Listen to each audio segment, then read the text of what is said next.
Poşet gel. 100 liraya. Valla buraya 25 lira. 4 tane 100 milyon. 4 tane 100 milyon. 4 tane 100 lira. 4 tane 100 lira. Ben burada alan yaşadım. 25. Bakın burada alan yaşadım. Ver abi, ver abi, ver abi. 4 tane 100 lira.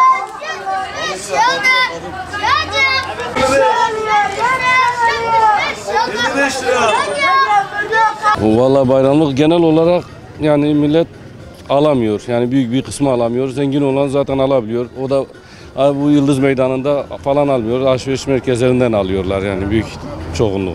Göz önündedir yani alım gücü millete bayağı düştü. Yani bu ekonomik kriz zengini zengin etti, fakiri fakir etti. Öyle diyelim. Şu anda bir hareketlik var bayram üzeri. Yani özellikle de köylü kesimin geldiği bölüm Yıldız Meydanı'dır.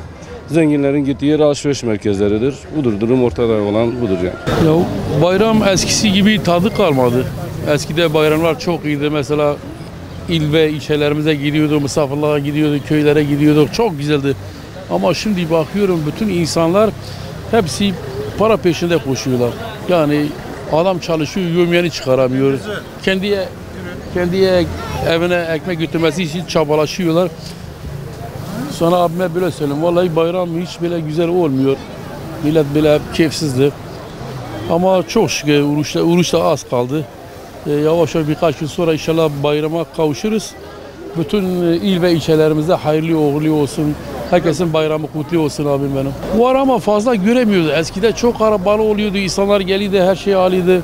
Ama şimdi millette herhalde para mı yok? Bazılarda var, bazılarda olmuyor. Alışverişlerimiz az oluyor. Bunun için de vallahi biz de ne yapacağız bilemiyoruz. Yomyamızı çıkaramıyoruz. Ya yoğunluk bayram yoğunluğudur. Yani millet alışveriş yapmak zorundadır. Ama zamlar yüzünden yani vatandaşlarımız yapamıyor. Ya, yarım yamalak yapıyoruz yani.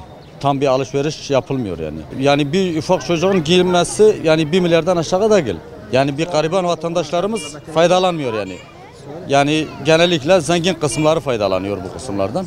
Yani gariban kısımları eziliyor gördüğünüz gibi. Tabii bayram telaşı olacak. Her geçen yıllar gibi bayram telaşlarımız devamlı sürüyor yani. Ama yani bu sene gibi bir sıkıntılar olmadı yani. Vallahi iyi şeyler söylemek istiyorum. Gayet iyi. Her şey iyi yerinde.